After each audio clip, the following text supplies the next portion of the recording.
Cavalo Geek. Hey!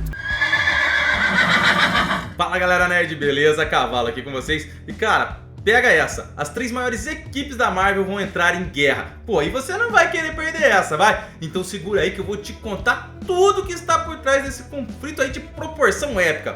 Ó, mas não se esquece de já deixar o like e fazer a sua inscrição no canal para você não perder nada desta saga e de muitas outras que eu trago aqui toda semana para vocês, hein? Então, a saga do juízo final está rolando nos quadrinhos. Vingadores, X-Men e Eternos estão entrando em guerra. A palavra-chave desse conflito é imortalidade. Cara, nos quadrinhos, mutantes fundaram na Ilha Viva de Krakoa a sua nação. Ela já nasceu como uma potência mundial. E não é só isso, os mutantes também colonizaram Marte. O Homo Superior, cara, tá voando nos quadrinhos.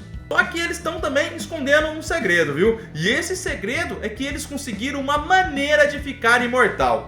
Através de um sistema envolvendo a ilha de Krakoa, que é senciente, os mutantes do chamado Quinteto permite que eles ressuscitem em corpos clonados, tendo as suas memórias reimplantadas. Só que o novo líder dos Eternos é o Druig, e considerou essa forma de imortalidade um excesso deviante.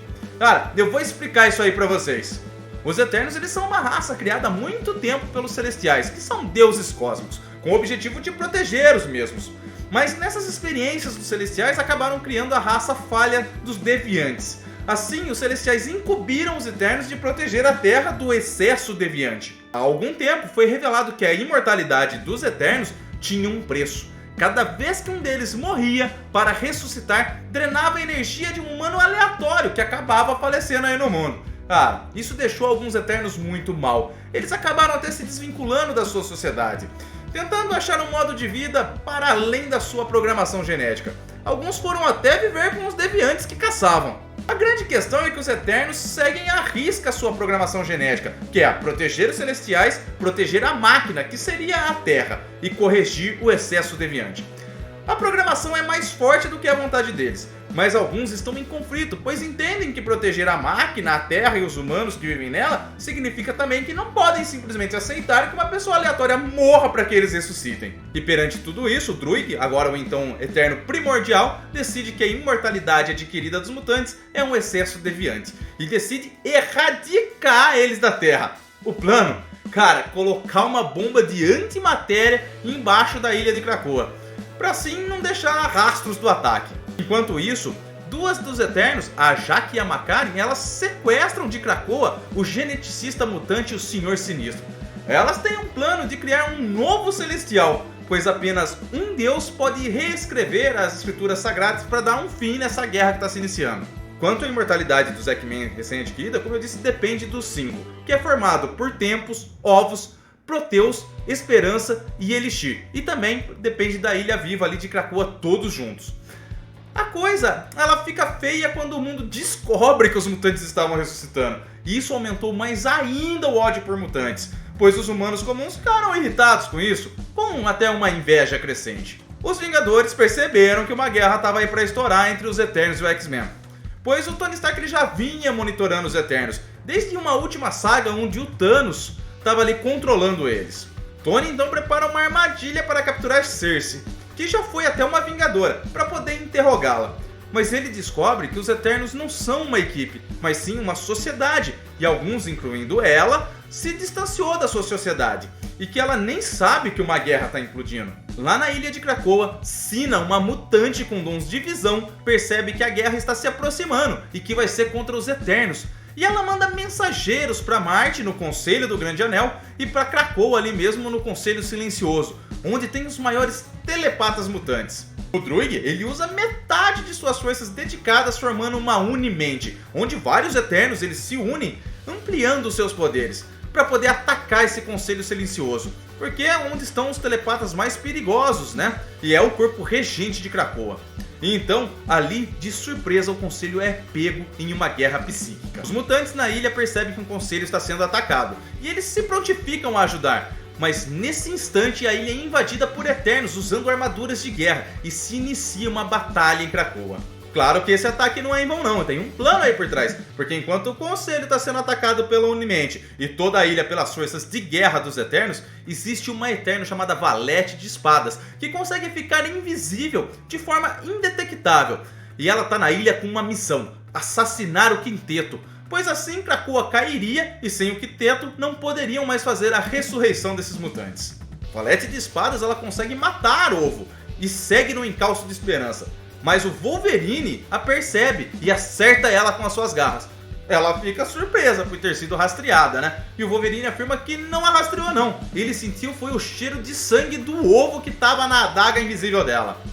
O Wolverine percebe que estavam lá para assassinar o Quinteto e avisa a todos para que se unam para proteger o Quinteto. E assim eles acabam conseguindo repelir o ataque. O Ovo ele é ressuscitado junto com os outros mutantes que também caíram nessa batalha. O Druig sabia que era arriscado atacar Krakoa, pois os mutantes de Marte poderiam vir no auxílio deles. Mas em Marte tem mais de 1 milhão de mutantes. E para conter esta ameaça, ele faz um pacto com Urano. É um Eterno que está preso na exclusão. Essa exclusão é um tipo de prisão perpétua para Eternos que cometeram crimes imperdoáveis. 600 mil anos atrás, Uranus liderou uma guerra civil, defendendo que os Eternos deviam limpar a Terra ao invés de se manter neutros perante a evolução da humanidade. Nesse pacto, o Druig promete soltar Urano por 1 hora para que ele ataque Marte, prometendo que se ele cumprir o acordo, será bom para ele. Urano aceita esse acordo e no momento em que Krakoa estava sendo atacada, ele também inicia sozinho o seu ataque em Marte. Quando a Sina tinha percebido lá, como eu disse, que a guerra ia estourar e era contra os Eternos, o Kurt, que é o Noturno, ficou de avisar o Anel lá em Marte. Mas ele não chega a tempo, o Urano ele já estava lá. E ele é implacável. Com o seu poder ele aniquila Marte como se não fosse nada, nem luta teve. O Kurt apenas vê lá rapidamente com seu teleporte e ele acaba voltando para Krakoa para avisar que tinha acontecido. Mas quando ele retorna, ele também encontra a ilha ali caída, recém-atacada. Tudo isso está ocorrendo enquanto Cersei está sendo interrogada. E chega ali no quartel-general dos Vingadores que os mutantes estão sendo ali atacados, no que imediatamente todo meio de comunicação da Terra passa a receber um sinal. É uma transmissão, um recado do próprio Druig. Ele diz a toda a população do mundo que já está com um forte sentimento antimutante que os Eternos deixaram a situação dos mutantes ir longe demais. Que eles excederam os limites naturais e que obviamente almejam um domínio que se estende pelos mundos e pela eternidade, mas que agora os Eternos estavam tomando uma providência e iriam proteger os humanos como fazem há mais de 1 milhão de anos. As pessoas começam a comemorar, mas Druig continua dizendo para as pessoas não se assustarem com os sortilégios que também são eternos, apesar de seu tamanho colossal, que surgiram no mar no litoral oeste dos Estados Unidos. E aconselha que as pessoas deixem o litoral, pois as coisas podem ficar feias. Nisso, o Capitão América, ele já grita "Avante Vingadores!" para irem atrás desses colossais eternos no mar, né? O Tony, ele percebe um alarme no quartel se ativando e vai verificar, pois ele sabe que há intrusos. Ele se depara lá com a Jaque Mikari, trazendo o geneticista Senhor Sinistro junto com elas aprisionado. Elas pedem para o Tony se acalmar e apenas escutar. Que a guerra santa genocida do Druig fez com que ela agisse com pressa. Como Eternos não podem morrer, essa guerra ia tornar tudo pó. E como esta guerra era santa, necessitava das escrituras. E apenas criar um novo Deus Celestial poderia ser a solução para que o mesmo reescrevesse essas escrituras e encerrasse a guerra. O Tony diz que o plano é pura arrogância, mas que ele é pró-arrogância.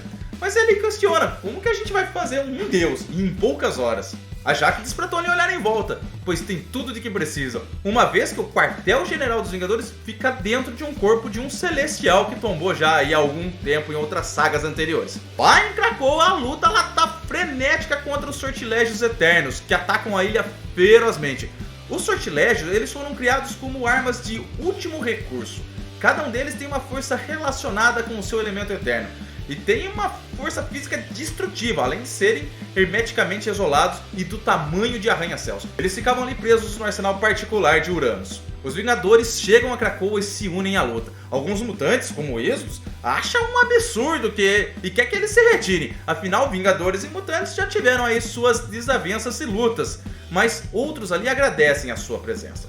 Ciclope pede para o Capitão América para que eles cuidem ali dos sortilégios e protejam as pessoas, enquanto os X-Men protegem seus recursos de ressurreição. Com a ajuda de Namor, alguns mutantes prenderam um desses sortilégios em forma de um minotauro flamejante lá no oceano.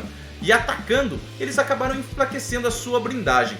Mas houve um preço alto. Eles causaram sérios danos ao manto da Terra, o que provocou fortes terremotos e maremotos que iriam causar enormes tsunamis, matando milhares de pessoas nas costas de muitos países. O Ciclope então pede ao Capitão América para que ele pegue os Vingadores e vá salvar essas pessoas em perigo nas costas. Enquanto isso, o Homem de Ferro, junto do Senhor Sinistro, a Jaque Mikari e também Phastos, o Ferreiro dos Deuses Celestiais, buscam todos os recursos para levantar um novo Deus Celestial.